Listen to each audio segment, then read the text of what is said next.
So isa na yata to sa pinaka-kalawang na part ng ating motor. Ito yung sa tire hugger natin. Hindi natin nalinisan yung ating motor for a month because of the continuous rain the past weeks. And ayan. Grabe. Trail ride tayo araw-araw. At hindi natin hinugasan. Ito na itsura niya.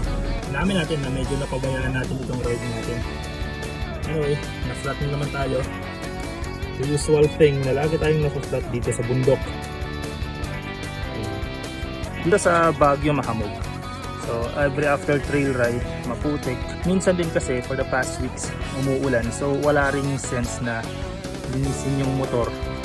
Tapos paglabas mo kinaumagahan, basa na naman, maputik na naman. Anyway, medyo maaraw na ngayon. So we'll take this opportunity para linisin